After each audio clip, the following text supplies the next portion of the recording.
We are joined on this episode by a pair of talented, multifaceted filmmakers. We have director, writer, producer, and more, John C. Lyons, and director, photographer, cinematographer, actor, and more, Dorota Swies. Their new feature film, which they co-directed, the eco-horror movie Unearthed, starring the likes of Adrian Barbeau and Mark Blucas, is available everywhere as of July 6th via video on demand. John, Dorota, thank you both so much for joining us on the program here. Thank you so much. Looking forward to it. Hello, thank you.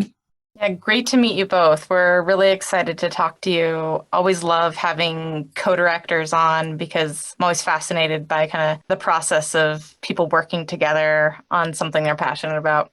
Right. And before we actually jump into how they co-directed a film, we like to jump off with asking how each of you may have got the bug for not just filmmaking, but like anything related to the industry with art, with photography, with documentary filmmaking, I believe in John's case.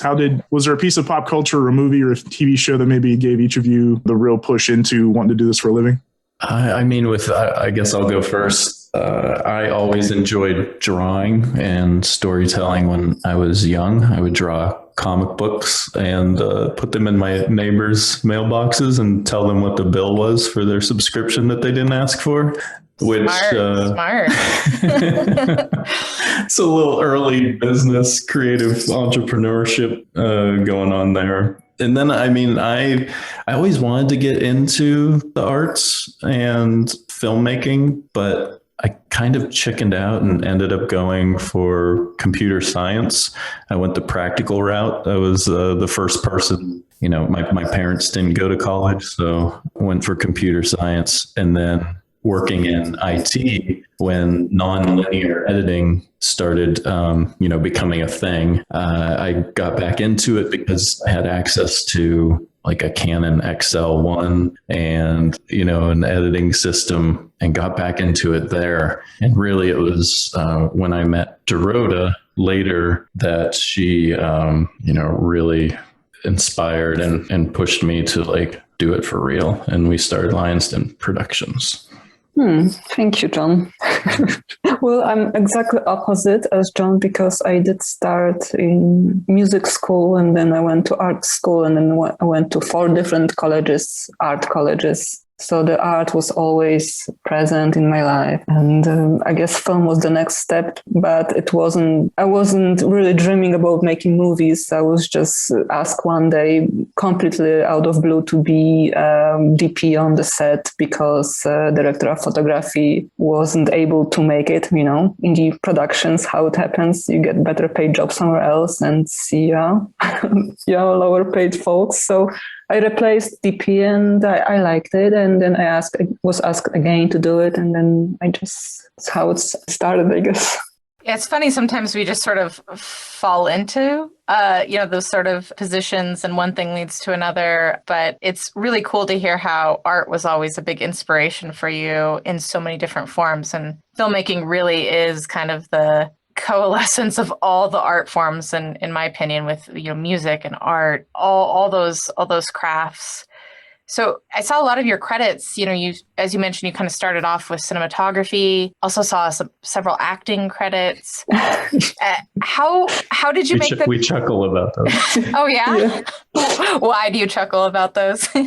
They were not really like big project, nothing large scale project. It was just more for fun, just to taste the waters and just to have some kind of experimental thing to try on. One of them, we were supposed to be extras, and when I showed up, I became all of a sudden in the opening scene, or the first scene that they filmed, which I think was also the opening scene of the movie.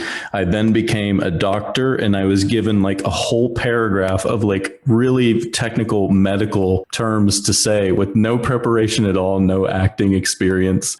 So yeah, that's why I chuckle, because I remember that day fondly of like, what? Oh, okay. All right, sure.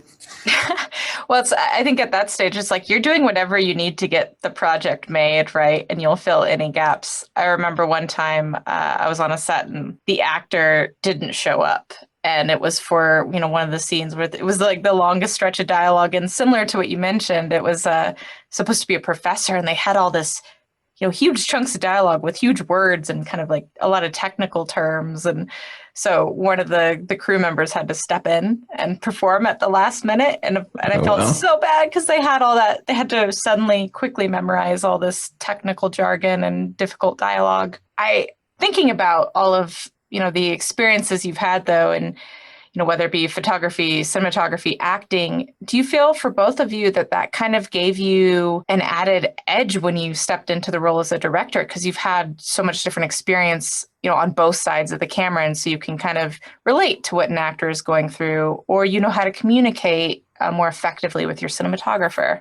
Maybe I would say, yes, Becky, good point, because photography, it's a huge help to understand how the camera works, what kind of lens to choose, because that was kind of my decision this time, what lens, what camera, and because we wanted certain effect, certain way the film to look like, and otherwise I would have to rely completely on our director of photography, which is, we had a great director of photography, Una Lee, so that would be totally fine, but that really helps to communicate my vision with her. And I knew what would be possible to obtain because, for example, we shot our film with wide open lens. And I knew that would be a challenge because I was aware how does it work, how difficult it is to get the focus and how focus puller plays a big role in that kind of project. And I knew that would be a challenge for the DP to also be able to work with the camera. And really the knowledge of photography helps because we just can communicate easily. And I say, I want really 18 or I want 150 here. And I really need this wide open. So it's not like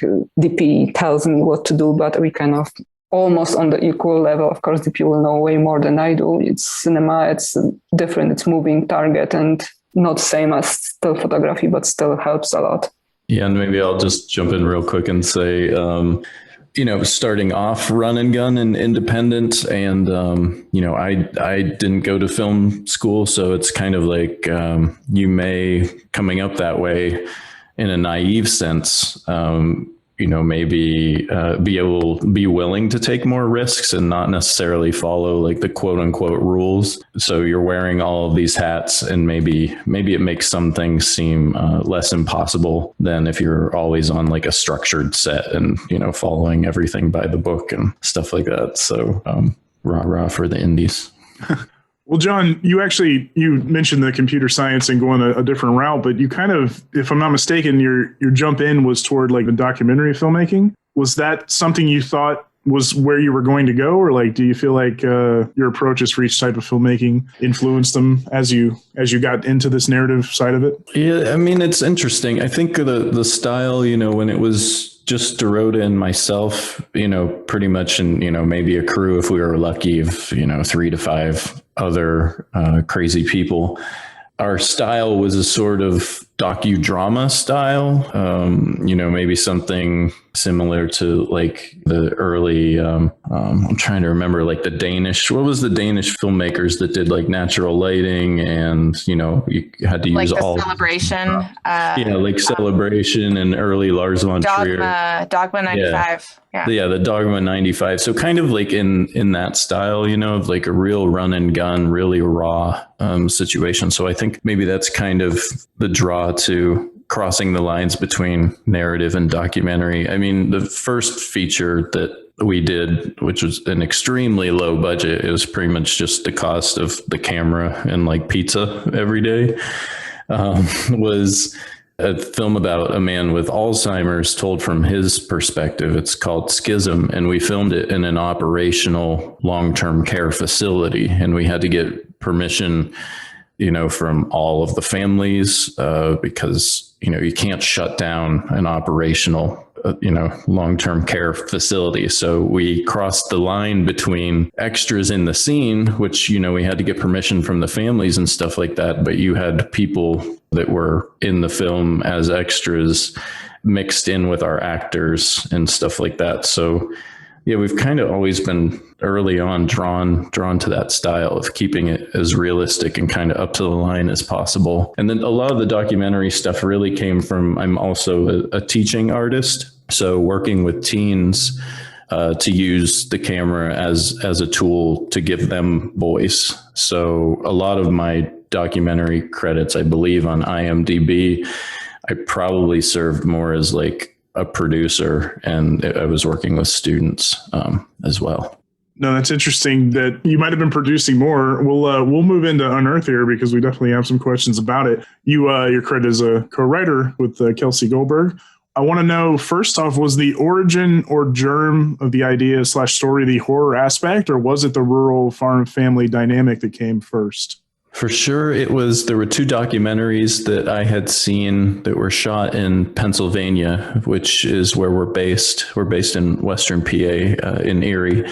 And Gasland and Triple Divide came out at about the same time, both shot in PA, and really had a strong effect on me, like really pissed me off, to be honest.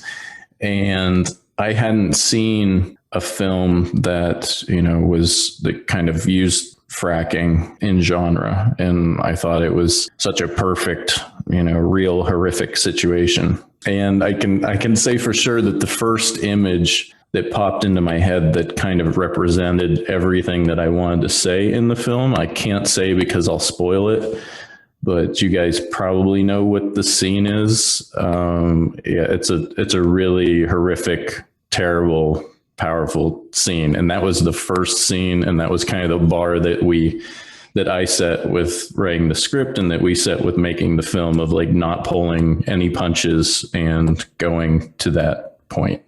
Yeah, I imagine that that would infuriate you, being how close to home that was. Because Becky, do you recall that doc? It was an Oscar nominee, Gasland. Yeah, I know I saw it way back when. I not seen Triple Divide. Yeah, and I always remember the poster kind of with the gas mask on the front. Right.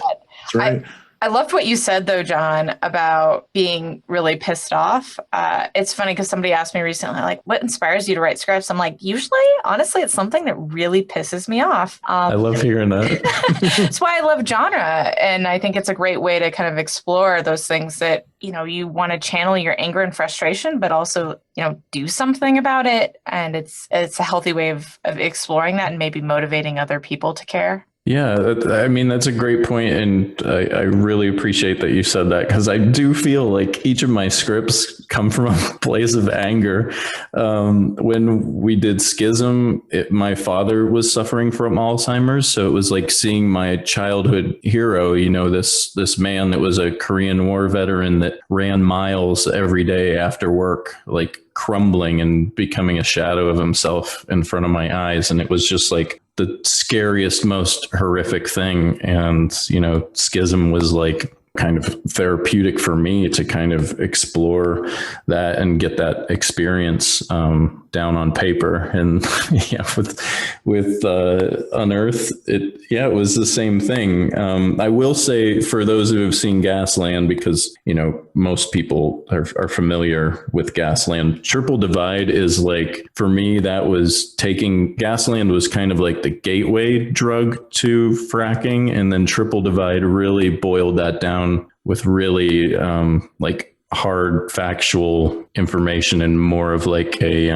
I guess it's kind of like fracking 101, like fracking school or something, Triple Divide. But yeah, these the stories you're really passionate about, and Dorota and I really we knew that this was going to be political, but kind of like activism through filmmaking, right? Dorota was kind of something we always knew we were setting ourselves up for. Yes, because, the art is a great medium to deliver a message. And why don't we use art to do that? Since art always served as a kind of messenger to the masses to deliver something. It's why it was the artist and the intelligence always were the top enemy of the totalitarian system. So it's like, why don't we do this? And as Becky said before, also, it's like let you frustration and anger to be released in the healthy way and make use out of it. No, most, I mean, so much great art, music, everything came from a catharsis of sorts, like you said, whether it was anger, heartbreak, whatever. But you kind of took my next question when you mentioned it. And now that I know Gasland and Triple Divide being two of the main inspirations, I was going to say the movie is unabashedly political, but in a world where everything's deemed political now, even just taking a simple stance of like, I trust science, things like that. Right. But that certainly didn't feel like you were shying away from that and that you were deliberately leaning into it. So because you sort of admitted as much, how did that influence the script, like the story versus the message or the commentary? Yeah, we wanted to cover a lot of things, really. It was, the people, you don't see a lot of films in general featuring rural families, farmers, and especially in genre, they're either maybe portrayed as rednecks or racists or, really boiled down to a basic stereotype. But, surprise to no one, everyone is a fully formed, three-dimensional, complicated human being. So it was really wanting to, I grew up in a very small rural town, and I grew up on a farm. My first jobs were working out in the fields. So I came from this world. My family was hunters, so kind of an appreciation of the land and kind of that interesting relationship between man and nature. So it was wanting to pay respect to these communities, to these really hardworking families that are feeding everyone. We take them for granted, right? You call them the flyover states, or you discredit them, or make them as small as possible. But really, they're the backbone of America, really, and they keep us all going, and we really don't respect that. So it was wanting to make sure that we covered everything that you could in a story like that to really reflect an America that you maybe don't see a lot of times in filmmaking. So we touch on things like inequality, healthcare, the healthcare system, obviously poverty, and then things specifically that farmers deal with every day where, for example, they can't work on their own tractors because they're so tightly regulated. And that's why a lot of them have really old tractors still around, because those are the only ones that they're able to tinker on themselves and get around those contracts and rules. So, and you have the opioid crisis and all of these other situations of increased suicides and stuff like that. So it was setting up that world and really showing a light on these struggling families and connecting that with industry and how industry takes advantage of that. You don't see a lot of gas wells in, middle of Manhattan and other huge cities, right? It's always out in these rural communities that are taken advantage of, and, all of the pollution and everything that comes with these industries that we all rely on. But the thing that we wanted to say too, of course, is, the river or the water runs downstream and we're all connected to the water. And yeah, you might not care about these people or even think of them very much, but it's going to end up in your glass of water or on your dinner plate at some point. It's a very poetic way of alluding to the specific, visuals in your film, as well as kind of the overarching metaphor. And I think some of what we've seen over the last few years, especially with the Trump administration, is a really good example of kind of ignoring this section of the United States who are struggling as well. Kind of really does impact us all in a myriad of ways, as you outlined. And Sean and I, before, when we were chatting before you hopped on, we were talking about how there really aren't enough movies that focus on kind of this impoverished rural America. You often get kind of the glamorized version of farming, or like you said, a lot of times they're villains or they're stereotypes. And, Jeff Nichols is one of the few filmmakers, I think, that does a really good job of kind of shining a light on the salt of the earth, so to speak. Good call. People, yeah. Take shelter in mud. And one of my personal favorites that doesn't get enough love is a film called Shotgun Stories. Yes. Very great. Agreed. Yay, somebody else who's actually seen it. And, I think with Unearth, what I really like is that it's a genre story that handles these characters, because I think in horror in particular, you often really get those stereotypes. Usually, people in rural communities are seen as villains. They're the backwoods redneck stories, or they're just treated with kind of disrespect in these stories. But I love that we get to live in the lives of these families, empathize with their struggles. So thank you for saying that. And I just want to say it's complicated too, right? The relationship's complicated. Like, Mark didn't like me telling him this, but I said, you're the Trump voter. Like, you can understand why people that have been left behind and that are ground down to nothing and have zero opportunity, you can understand why they want to just burn it all down, right? Like, So that was the complexity too of, to further what you were saying, not making people a stereotype. Like, why does somebody vote a certain way or feel a certain way? Well, it might have something to do with, the system that they live in and the experience they've gone through for years and years. Yeah, totally. And I think that's kind of exactly what I was meaning when I started off by talking about, kind of the Trump administration and the rise of power there. And I think a lot of people don't realize that, some of the systems that have been built up are actually the enemy of a lot of, underrepresented groups in urban communities are the same enemies, that a lot of people in these rural, very white communities are facing as well. They're both being kept down in various ways, and our systems are not really driven towards success for those people. They're exploiting all of them. And I think you captured, I got that feeling from this film.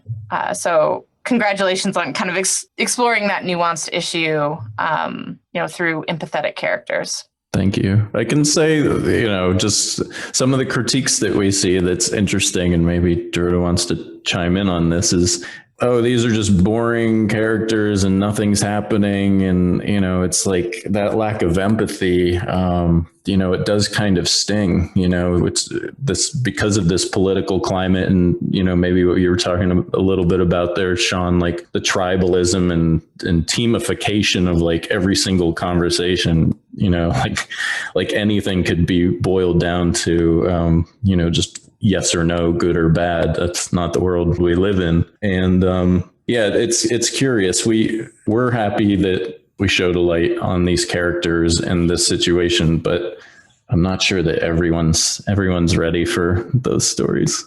Well, it's interesting that that's a critique you're seeing, because I wonder if it's just, people that maybe fall in line with us ideologically aren't ready to humanize who they have vilified, if I can put a broad stroke on it. Because I feel like that's what you do in a way, in, like Becky said, the Jeff Nichols vein of just shining a light on not lower class, but just impoverished rural America. Sometimes we do vilify that. Even the most quote unquote woke or progressive people I know can still be very classist, as much as they may not be racist.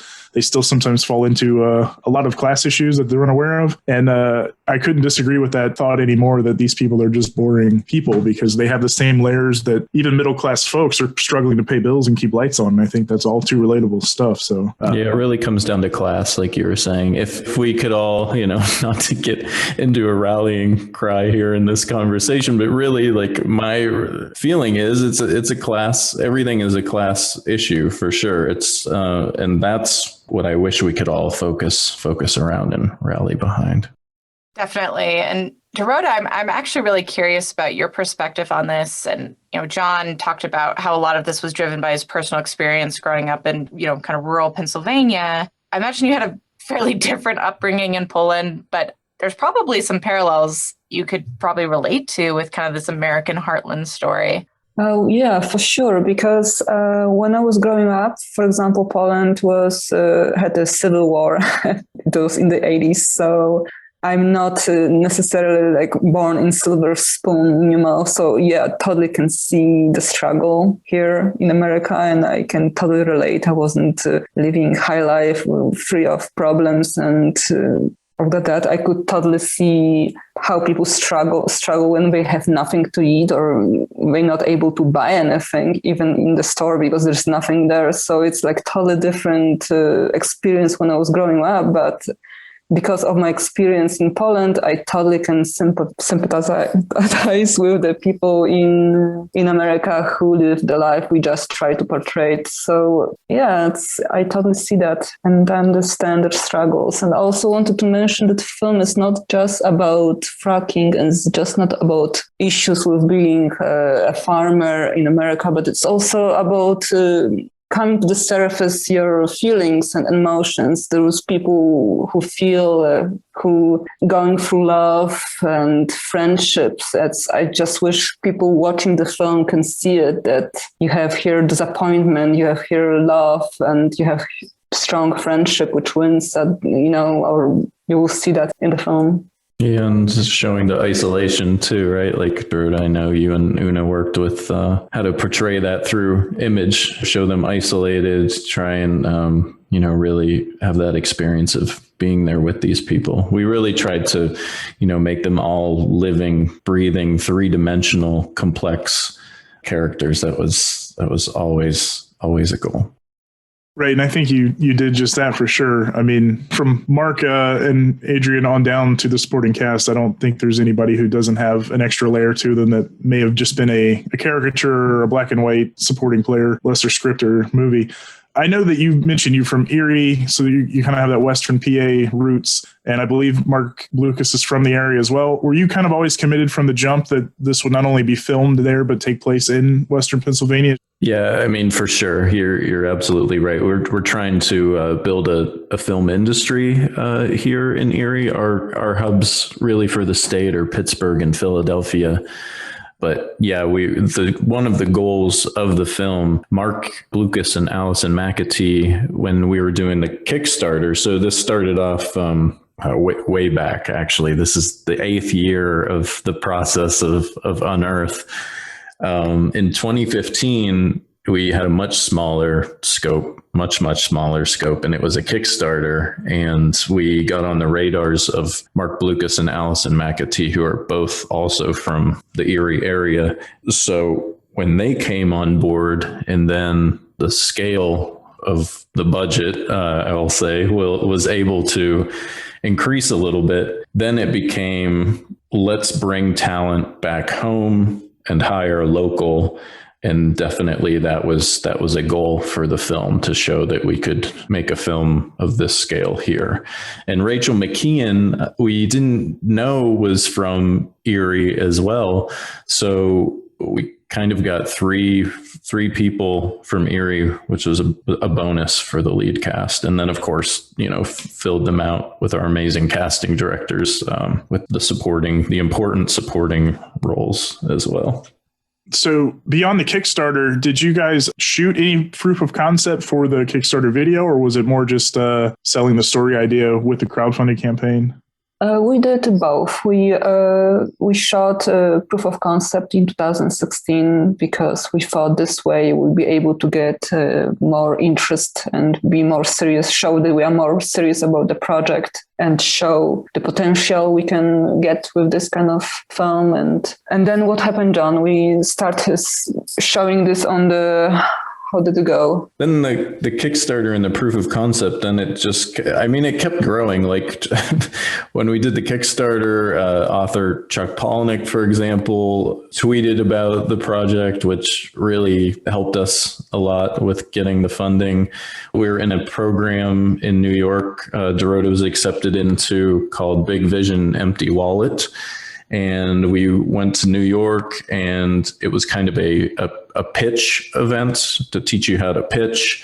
And we went up there and showed some of the footage from the proof of concept and practiced our pitching, which was definitely a great skill to have, because in the years after that, once we kind of pulled the trigger and said, all right, let's go to a certain budget level, hire, SAG actors, let's shoot high with this one. Then, the next year and a half was not just refining the script with Kelsey Goldberg, who we brought in at that point, but then also like myself pitching 200 different people in Northwestern Pennsylvania where no one has ever had a film invested before. So kind of starting from like the complete ground zero of an area saying, hey, invest in my fracking horror movie, and hearing no, well, 30 people said yes out of the 200. So when I said, yeah, it's been a long road to get here, that's just a bit of the struggle. It sounds like you needed to drop stuff off in their mailbox and tell them how much they were going to donate to you, because that was the effective method from childhood. That's a good point. I didn't do that. You're right. I should have given it a shot. So I'm curious, maybe even during the early stages, throughout the process of making the film, and then now that you're out talking about the film, I'm sure people have asked you quite a bit about, co-directing with your partner many times. And I'm sure it's really frustrating when people focus on that. I've seen in my own experience, sometimes when there's a female collaborator working with a male, they're often overshadowed, where even sometimes the female creator doesn't get credit, even when they're both clearly billed on the film. I'm kind of curious about your experiences with this, if you don't mind sharing. Yeah, we can say we have experienced that. And it is very frustrating. And sorry to hear that you have gone through that, Becky. And to anyone listening, we're particularly very proud of the fact that we were awarded the reframe stamp for our film. There's only 25 to 30 features that are awarded this each year. It's an application process. And I urge all productions really to look at their guidelines for a gender balanced production, which, it includes aspects of the storyline and aspects of the makeup of the crew. I think that, we still have a long way to go there, as we all know. And it is disheartening to see in like the press, marketing, distribution side of, kind of the business side of things too, as well, to see the things that you just mentioned, Becky, happening, where people are left out of credits that are clearly a co 50-50, both working their asses off situation. Well, let's hope it will change, because we can see more and more women in the film industry and taking directing roles. So hopefully that will change slowly.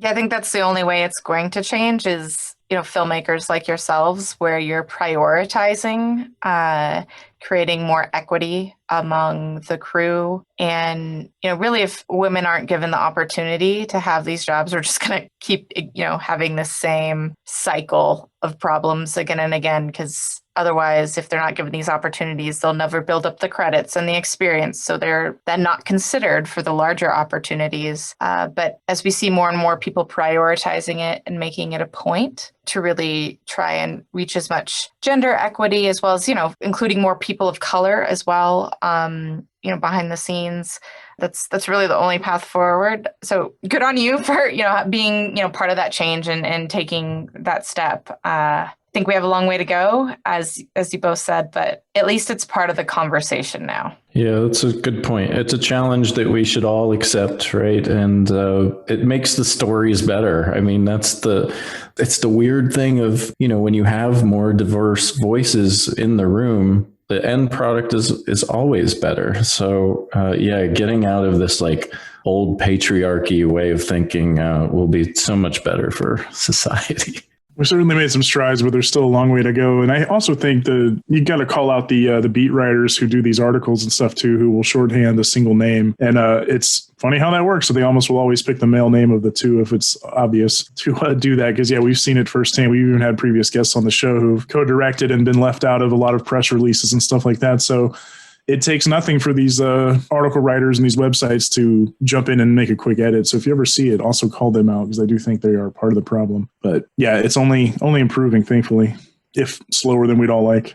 So you guys have had an interesting road here. You talked about the several year-long journey, but we want to talk about just in the past 2 years. The world has changed substantially and is hopefully shifting back to somewhat of a norm as we speak. You shot the film pre-COVID. yet folks have seen it during a pandemic and must feel like a weird parallel to some because you're watching, nature take hold of our planet the way it did. And there's an eco horror movie about, disrupting nature too. So how was the experience basically from the moment the movie was in the can till now, not just, post-production, but like the festival run? How much has COVID affected each? Yeah, I mean, it's interesting. It's all, the timing of it coming out during a pandemic is interesting because that was not the plan. We wrapped production, we filmed just 3 weeks, 18 days in August of 2018. And the way things worked with budget and whatnot, Dorota and I were not planning on editing Unearth, but that is how it worked out ultimately. So post-production process was very lengthy. We were so thankful to have Chris Bell, who was our sound man on set. He did the mix and stayed with us. We had More Frames Animation do the visual effects, and Jane Saunders came in and did the score. And it was really like this really small group of just, 4 or 5 of us working away for over a year on the film. And yeah, then right, Dorota, we get it done and we're so excited. We make Fantasia for the world premiere and we're so thrilled, like, oh man, we're going to get to go to Montreal and this is going to be awesome. And we're like, heads in the clouds. And of course, after however many years it was at that point, 7 years, of course, there's a pandemic and everything shuts down after all the struggle. So then you get into the virtual film festival situation, which, years ago, if there was an online film festival, it was kind of like, at least I don't know how you, Sean and Becky, felt about it, but before, like, an online virtual film festival was like kind of a scam kind of a situation. At least for me, it was like, yeah, there's YouTube. Yep. You just upload your shit to YouTube, right? Exactly.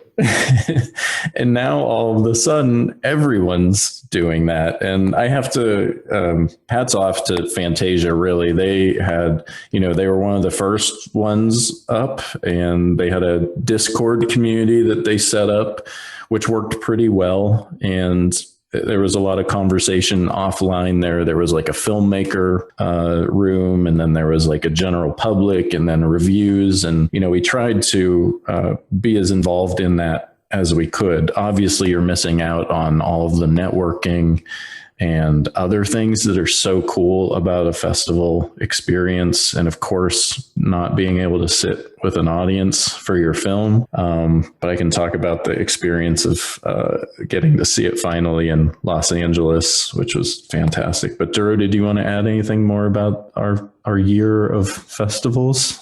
I think it was still amazing experience because we met through web a lot of interesting people. So maybe thanks to that, we were able to talk to more people than if we were there in person. Like, just let's hope.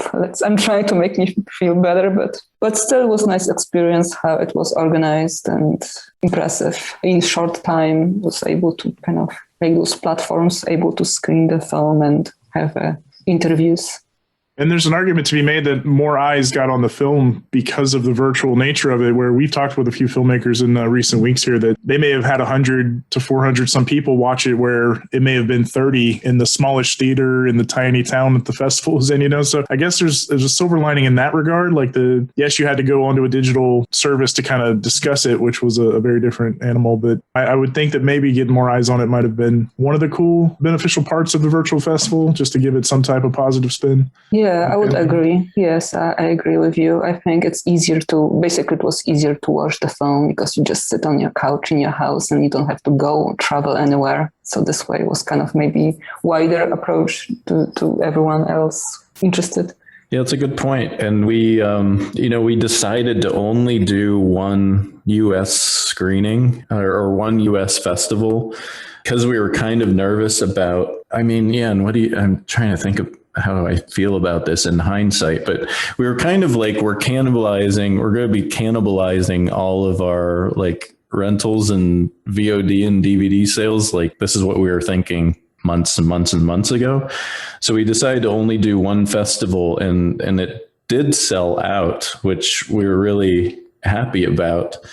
Yeah, I'm kind of, I don't know, Dorota, second guessing right now just looking in the rearview mirror of, should we have played more of the festivals that wanted to play us, or did we make the right call? I guess the jury's going to still be out on that, but I'm thinking aloud. Apologies.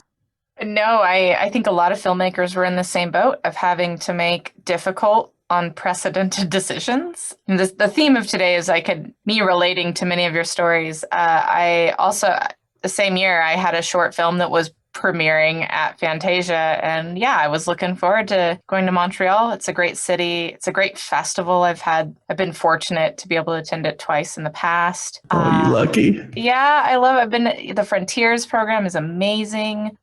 Wonderful people, wonderful city, lots of good food. But I've never gone with a film, and I was really looking forward to, seeing my film on the screen up there at Fantasia. And it didn't happen, but I was impressed with how quickly the festival kind of recalibrated and tried to make the most of it with the Discord server.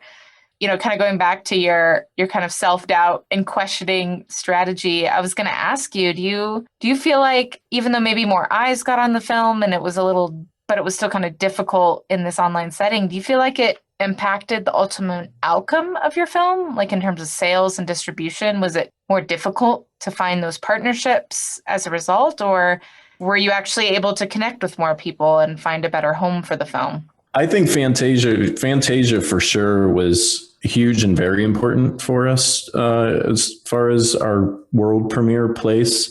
Right out of our first screening is when we hooked up with our international sales agent, Real Suspects, and they really kind of hit the ground running. So Fantasia definitely was very helpful for us. And actually our first few overseas festivals, which was Grimfest and Hardline and some others, were very beneficial too. So I think the festival, it's still a great place for curation and introduction to new voices. And I think that's so important and will only continue to be more important in this world of algorithms and us logging into like the Netflix interface, for example, and most of us seeing the same kind of regurgitated Netflix originals that are kind of pumped up on the front page.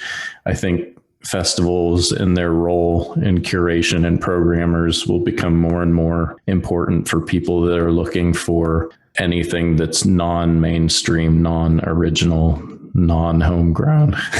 Yeah, I agree. With the mass proliferation of content now, there's just so much out there. It takes a lot more skill to go through that. You have to hunt. Yeah. You have to really research and hunt. Yeah. For sure. And the consumers too.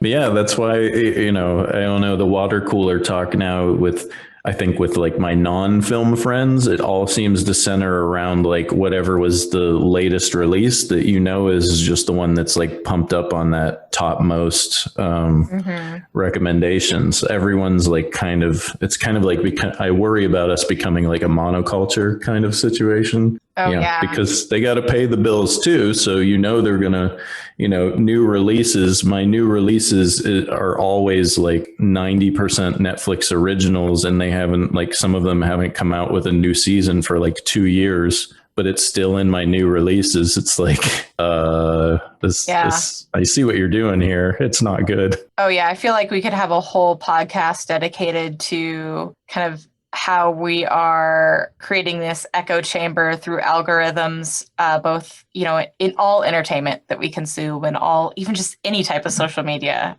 So that's a whole rabbit hole we could get into. An important one, though. Spoiler, the next hour, that's what we're about to do. John, stick around. Okay.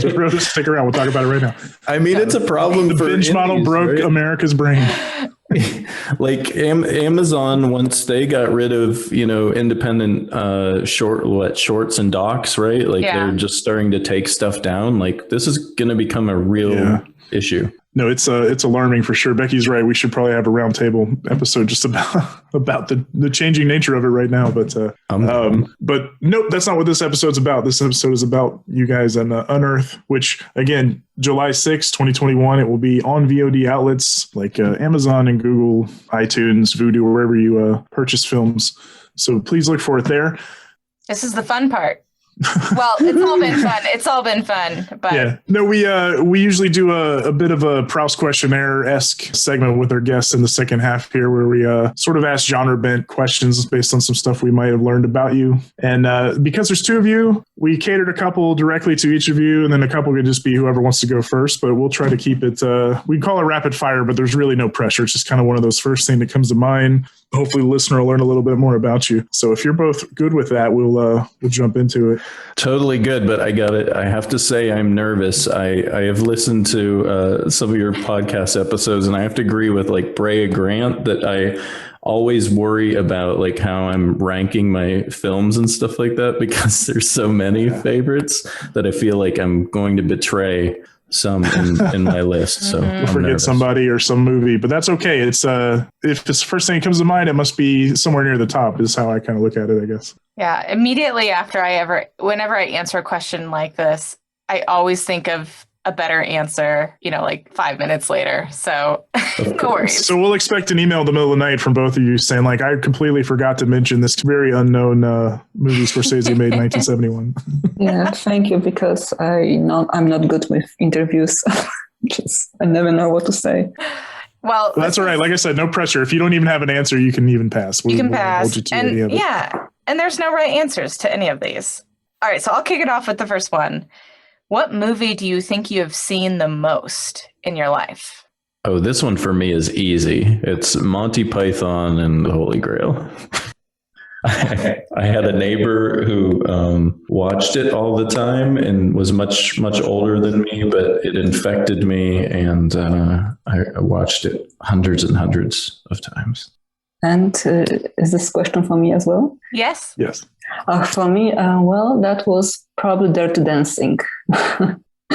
Dirty Dancing with Patrick Swayze and Jennifer Grey. Awesome. I watched that over 20 times when I was a teenager. So. Oh my. Yeah, I may have seen both of those movies 20 times a piece myself. So. Really? Yeah. Oh, yes. My sister was a big fan of the latter, and Monty Python's just part of my DNA. So, yes. Oh, he's good. I passed. Again, no judgment. And I've made arguments to my friends that, like, other than the last 5 minutes Hollywood ending of Dirty Dancing, that's a very progressive feminist movie that yes, exactly. Just has that really cheesy Hollywood ending at the very, very end. Right. All right. Question number 2. What would be each of your favorite horror movie subgenre? Like, I know you have an eco horror film in Unearth, but are you slasher fans? Are you body horror fans? I know there's a little bit of, without spoiling too much. This is a good one. I think kind of my entry. So I have to admit, I'm not a huge horror person. There was a great horror festival in Erie called Erie Horror Fest, and that's where I've gotten most of my horror education. But I'm not a huge horror person. I think, though, the ones that because I love science fiction films, so the ones that kind of cross over between horror and sci-fi would be kind of, I think, probably my sweet spot. But for me, I know this isn't a subgenre, but it's always ones that are character driven, where, similar to Unearth, where you take a little time to get to know the situation and the people in the world. Those always seem to work best for me. So not that there's a subgenre of character-based horror, and I know people hate the term elevated horror, whatever you want to call that, and then like the science fiction bent of horror. Like I love like Under the Skin, Annihilation, Alien, things like that.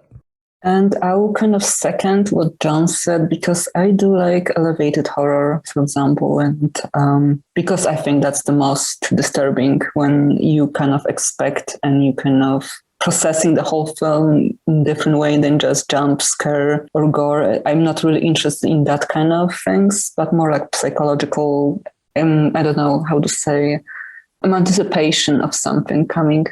I don't know, maybe The Witch could kind of work as a sample. Yeah, that's certainly in the realm of psychological thriller and more like a sense of dread than it is going for a jump scare. So I want to ask you guys. I know you can answer, but I'm like, I want to hear your answers. I'm right there with you, John. I'm sci-fi first. Sci-fi horror for me, like Alien's such a hugely impactful movie to me, but if it's got a spaceship in it, I'm in. Oh man, it's hard for me to answer this question. I'm just horror lover through and through. I love slashers. I grew up on them. They're like one of my favorite comfort kind of foods. But I would say in terms of like movies that I actually really love in terms of subgenres, I love survival horror, like things like out in the woods in the wilderness. I really dig kind of like when there's like natural elements involved. That's one of my favorites. That's cool. Mm-hmm.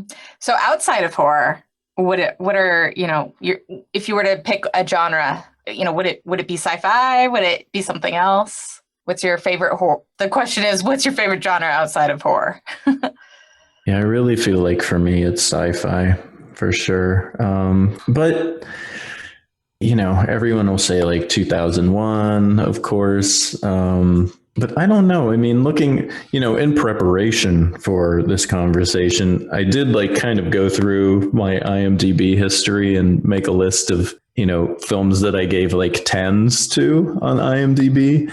And for some reason, there aren't a lot of sci-fi on there. I mean, it's like 2001 Blade Runner, stuff like that. But I seem to also gravitate towards like really heavy drama stuff. Like I got Lime Lake, Grapes of Wrath, Fanny and Alexander, Cinema Paradiso, In the Mood for Love. So I'm going to say sci-fi, but for some reason, those aren't my highest rated tier movies, but I think that's my comfort food, Becky. Whereas you find comfort in people being hacked up and slashed to pieces, I find it in the stars. Oh, that makes me sound like a psychopath. Sorry, I couldn't resist. How about you, Dorota? Well, I think I really like documentaries and also anything which is like kind of heavy with dialogue based, like comedy drama, but it's heavy in dialogue and you really have to focus on what they're saying. It's mostly about that. And then I don't know, it's Birdman, sorry, it was another sample I like a lot. It's just heavy in dialogue. So I don't want to say boring, kind of. But I know exactly. I know what you mean, though. I totally know what you mean. Heavy talkies. It's funny she did mention documentaries. Our next question was, what would be each of your favorite documentary feature film? If not, let's say in case it's Gasland, if it's not Gasland. Oh man, that's a tough one. Documentaries. Maybe I will start with easy one, Forks Over Knives, because they do educate you about meat industry and really it's like wide eye opener. And after that, I became vegan really fast. I was going to ask you, did it affect you that way? Because it did very many people. Oh, yes, definitely. Yeah, Super Size Me for me made me change. I've never eaten fast food since then. I mean, to me, it's like films that changed the world, right? Like Thin Blue Line, and there's this documentary I saw called Rich Hill, which is about kind of similar to like Unearthed themes in a way, like rural, the American, like the death of the American dream kind of thing. Recently I saw, have you guys seen Mind the Gap, which is actually being picked up by Criterion, or maybe it's on Criterion. Have either of you seen? No, I'm very aware, but I've not watched it. Yeah, it's really, I haven't seen it yet. Really great. It's ultimately like about fathers and sons. I mean, I don't want to spoil it too much. Documentaries are great. I'll just leave it at that.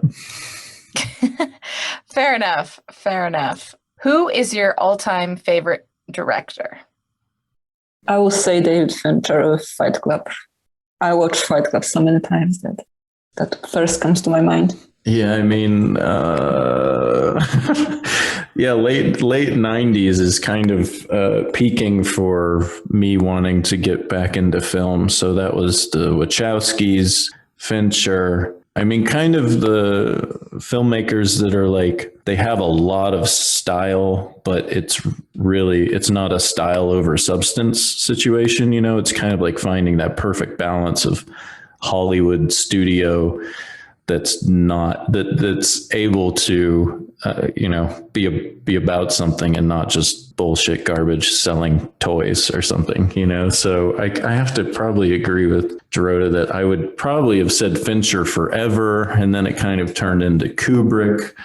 I'm just going to leave it at that. Yeah, and also about Fincher, what I like that he is mastering his takes and scenes to the perfection, and he has the budget and the time and the dedication and people to make his work really outstanding and perfect. And also I like how he approached the image. He's using also wide open lenses, and that's kind of, he can do it. Of course, he can afford better equipment than I do, but that's kind of inspires you to go in that route as far as the technicality of the film. I'll say people that have me really excited now are Celine Sciamma and Alex Garland are two that I'm thinking of that kind of love everything that they're doing right now. I mean, Chloe Zhao has won an Oscar now, which is amazing. And seeing her first films and now seeing her kind of finally be recognized. Well, not finally, she's only made 4 features, but yeah, there's some new voices that have me really excited in those areas. So in that vein, what's a dream project for each of you to direct? Is there an original idea or a particular genre, period, what have you? Like maybe a story about a historical figure or someone famous you'd like to tackle? I'll just quickly jump in and say mine has always been the gunslinger, like the Man in Black, Stephen King, the first Dark Tower. I've always wanted to make that into a film. It hasn't been done yet, so who knows? But I really just connected with that book. And I have 2 things. One is Batman, but that will be the darkest, most realistic Batman ever. So other Batmans will look like comics for children.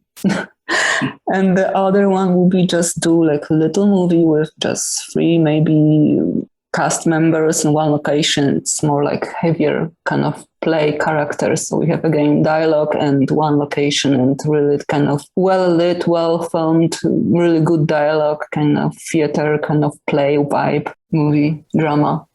That's funny. You both answered sort of the follow-up question, which is is there an existing IP or franchise you'd like to direct? And I love that you said they haven't made The Gunslinger yet, because they haven't, because Dark Tower was not based on that first novel. It's not based on anything, really. But right. And I love that Dorota said Batman, because the new one that's coming out with Matt Reeves very much has a Fincher vibe. It doesn't seem like it's ashamed of even making the allusion to it. So even darker than that, I'm excited.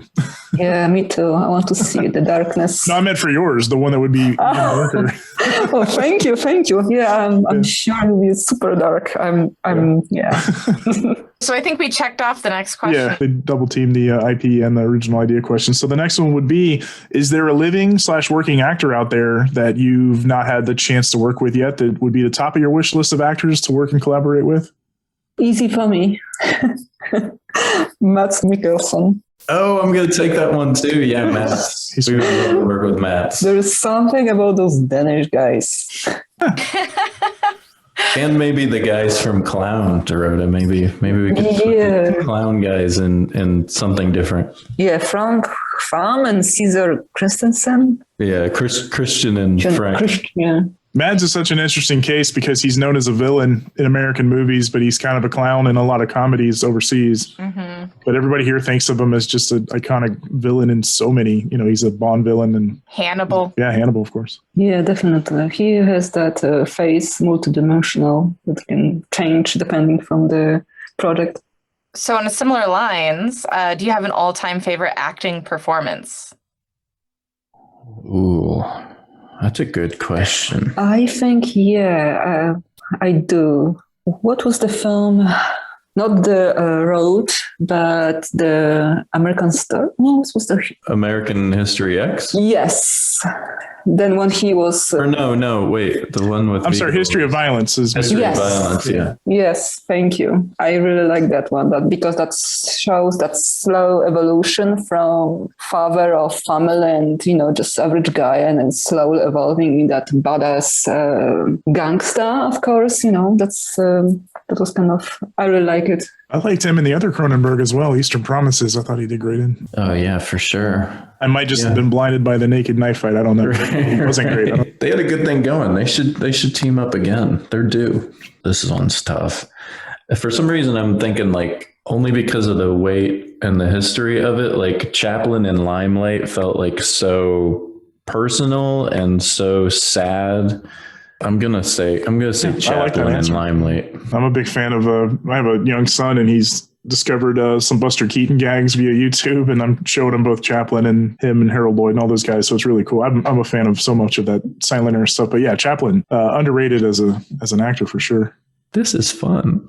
So the score for Unearthed was just properly haunting, and great companion piece that kind of conveyed that slow burn and the tension of the film, where I'm pretty sure you've had people comment on it that it stands out too as a highlight of it. Do either of you have like a favorite film score, or maybe like a memorable piece of film music you always think of? We did not have, and to be honest, at first I wanted to be a silent movie without any score in it.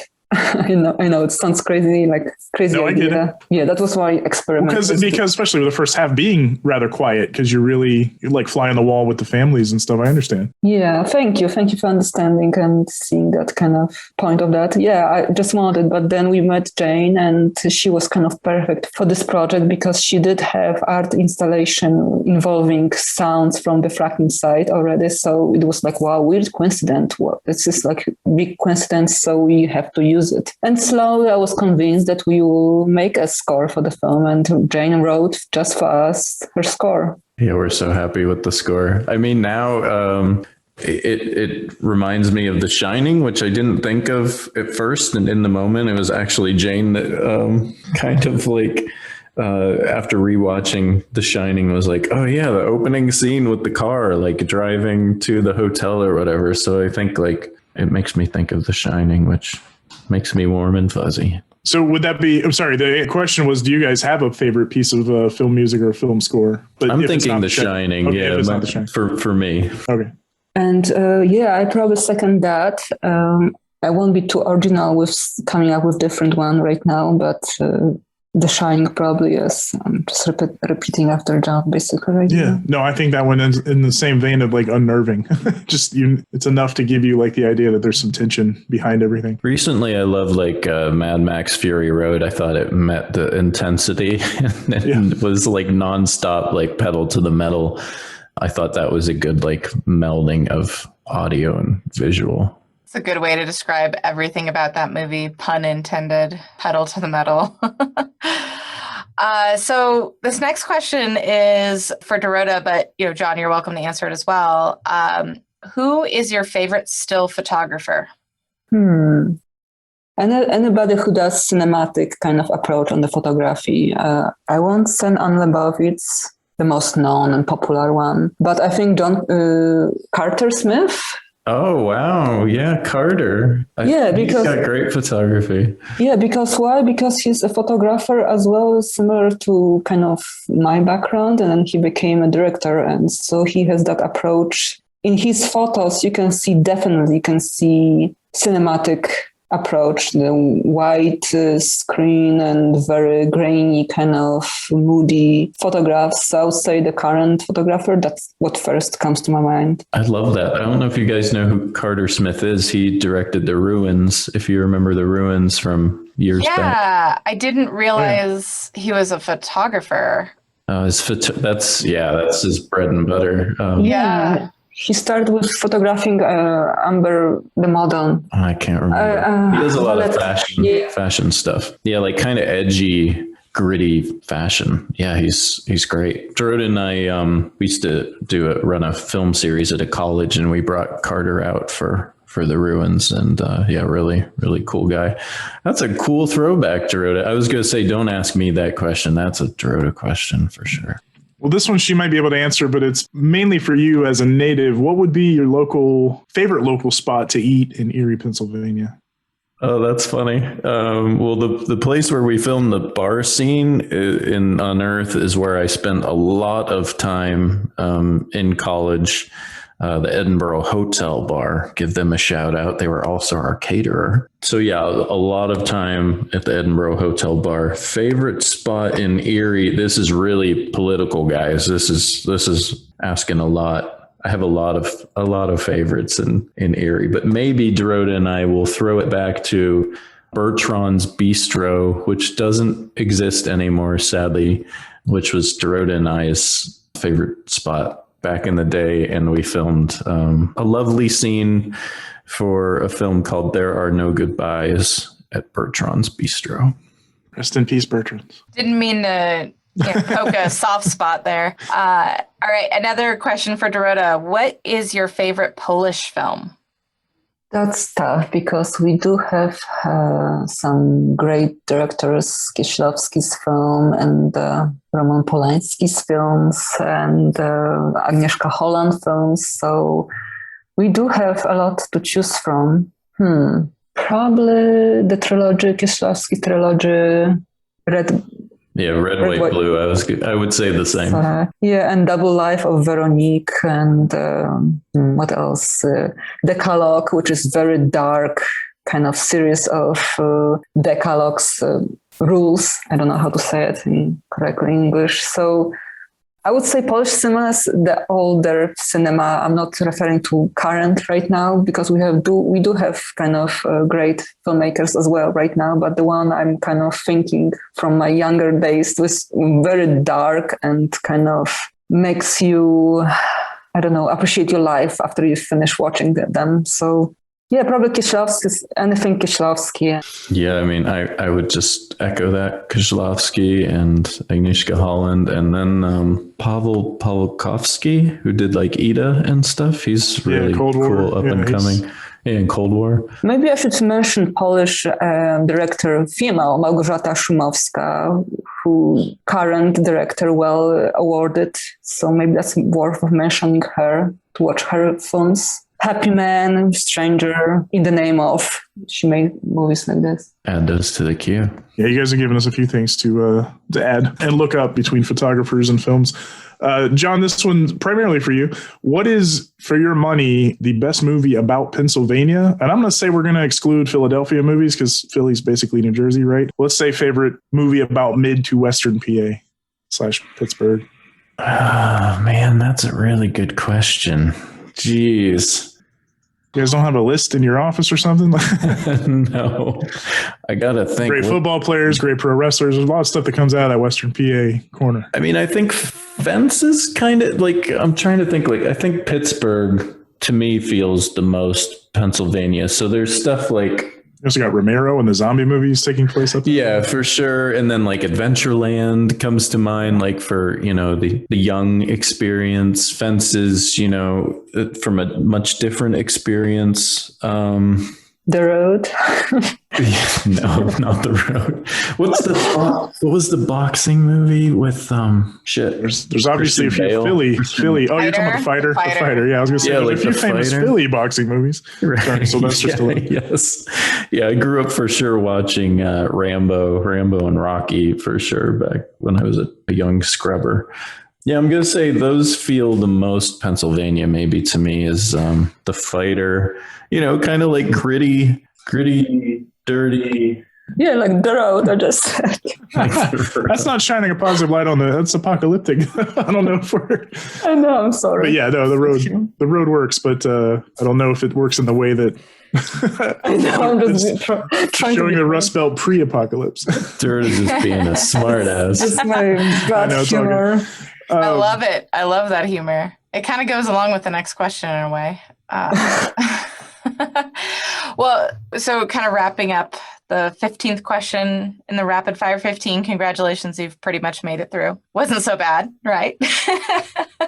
This is good so far. Good. So, we've been under nearly apocalyptic times here with the pandemic, but things are starting to open up again. People are getting vaccinated, maybe not as quickly as we'd all like, but it's happening. So from this time period, what is the one thing you are looking forward to doing, once all the restrictions are lifted? There's maybe started to do some things already, but is there one particular thing you have your kind of heart set on doing that you're starting to make plans for that you can't wait to do? I will say for sure, I curate a dinner and a movie film series that I have been missing so much. And I can't wait to the social event ties experience of watching a film together and talking about it. I'm really looking forward to that. And I'm looking forward to making another film for sure. But watching movies with people, can't wait. And to connect what John said about filmmaking, I'm sure that making a film again in pretty normal environment, because I know that actors, for example, were complaining that you have to wear masks and you cannot see directions well because your face was covered with masks. So this making a film, especially independent and low budget, is difficult and challenging job. But when you have also those limitations, you have to be tested and you have to wear masks and you have to do this or that. It's even additional issue and delay and budget problems. So it's just waiting for that kind of normalcy, or maybe new normal standards, something close to being normal, coming back to make the job even easier. I mean, it's difficult already without all those COVID restrictions. So that one thing. And then second thing, probably able to travel again back home to see my family and friends. So that's probably one of the biggest problems which were during the COVID, being unable to go home and just travel. Period. No, for sure. That's the most typical answer we've gotten is back to filmmaking as normal, back to festivals as normal, back to travel. So we're all itching to do the same. And thankfully, we're able to start. Some of us, Becky's on the road back home, I think, next week. Oh, good. Good for Becky. Yep. Woo-hoo, so congratulations. That's the end of the Rapid Fire 15. You did marvelous. And to wrap up with you both, because we don't want to keep you too much longer here, is there anything coming up that you can vaguely talk about, or anything as far as Unearth goes, or future projects? I'm writing the sequel, and we have some folks, Mike Berlin, who is actually our gaffer on Unearth, also writes, and kind of pitched to him an update loosely based on They Shoot Horses, Don't They? And so he's working on a modern version of that. And we're reading some scripts too. So that's what I'll tease. I don't have such amazing project lineup like John does, but still working on Earth. It's not done yet. The whole promotion, post-production is done, but the promotion, the marketing, and then trying to make it out there, it's still a lot of work. And every independent filmmaker knows how hard and a time-consuming job it is, and especially when you're a producer of the film, that never ends. And it's not like you're done with the film because it's out there. You're still working on it. Yeah, another hat Dorota wears is running all our social. So, yeah.